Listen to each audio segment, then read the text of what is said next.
대장동 특혜 의혹 수사를 진행 중인 검찰이 1일 유동규 전 성남도시개발공사 기획본부장을 특정경제범죄가중처벌법상 배임 혐의로 추가 기소했다고 밝힌 가운데 국민의힘 윤석열 캠프 측이 검찰의 유동규 씨 배임죄 축소 기소는 이재명 봐주기 꼼수라고 비판했다. 윤석열 캠프 최지원 수석대변인은 이날 논평을 통해 대장동 게이트로 김만배 씨 등이 경실련 추정 1조 6천억 원의 부당이득을 얻었다. 이미 배당금으로 챙겨간 수천억 원에 이른다. 그런데도 5일 검찰이 유동규 씨를 추가 기소하면서 겨우 651억 원 배임만 넣었다고 한다며 이런 뻔한 눈속임이 통할 것 같으냐. 검찰은 국민의 분노가 두렵지 않은가라고 꼬집었다. 최 수석 대변인은 황무성 당시 성남도계공사장은 대장동 개발 이익 중 최소 50%는 성남도시개발공사가 환수하는 규정을 넣고자 했는데 빠졌다고 한다. 공사 실무자도 초과이익 환수 조항을 넣었는데 7시간 만에 삭제됐다고 했다면서 실무자 의견대로 계약되었더라면 성남 시민들에게 최소 8천억 원이 되돌아갈 수 있었다. 이 핵심적인 부분이 왜 배임 범죄 사실과 피해액에서 통째로 빠져 있나라고 지적했다. 이어 그는 성남시와 공사가 토지 수용의 인허가까지 모두 책임졌고 분양가 상한제까지 피하게 해주었는데 왜 단 3억 5천만 원의 지분 투자를 한 김만배 씨 등이 조 단위 수익을 가져가야 하는가라고 따져 물으며 상식적으로 도저히 이해할 수 없는 명백한 범죄 행위이자 국민 약탈 행위인 것이라고 부연했다. 그러면서 최 수석 대변인은 민주당 이재명 후보와 여당이 정책적 판단이라고 서슬퍼렇게 우기자 검찰이 정치 권력에 굴복한 것이다. 유동규 씨 배임죄를 기소하지 않고 시간을 번 것이 결국 이런 꼼수를 부리기 위한 것이었다고 상황을 짚으면서 이재명 후보 봐주기 수사의 결정판이라고 직격탄을 날렸다.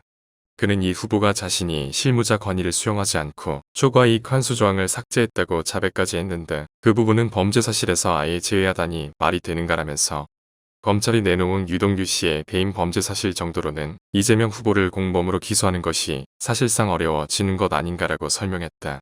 최 수석 대변인은 배임 피해액이 줄어들어 결국 국고로 환수하여 국민들에게 돌려드려야 할 금액도 651억 원으로 대폭 줄었다.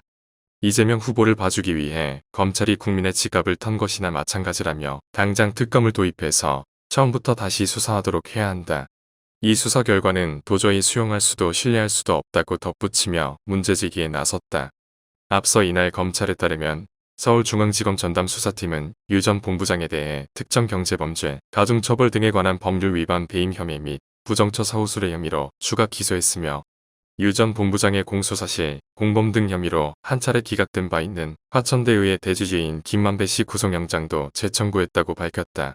또한 검찰은 남욱 정민용 변호사에게도 구속영장을 청구했다고 전했다. 한편 여론조사 전문회사인 엠브레인 퍼블릭이 문화일보 의뢰로 지난 10월 29에서 30일 양일간 전국 성인 남녀 1,006명을 대상으로 한 대장동 검찰 수사에 대한 신뢰도를 묻는 여론조사 결과에 따르면 응답자의 68.1%가 검찰 수사 결과를 신뢰하지 않는다고 답한 반면에 신뢰한다는 응답은 24.9%에 그친 것으로 집계됐다. 이 밖에 모름 무응답은 7.0%였다. 아울러 대장동 개발 특혜 의혹과 관련해 누구의 책임이 가장 큰가라는 질문에서는 당시 성남시장이었던 이재명 더불어민주당 대선 후보의 책임이라고 56.5%가 답했으며 야권인 국민의힘 책임이라는 답한 응답자는 29.6%에 그쳤다. 여기서 모름 무응답은 13.9%였다. 이번 조사는 무선 100% 전화면접 방식으로 진행됐으며 표본 오차는 95% 신뢰 수준의 플러스 마이너스 3.1%포인트였고 자세한 내용은 중앙선거 여론조사심의위원회 홈페이지에서 참조할 수 있다.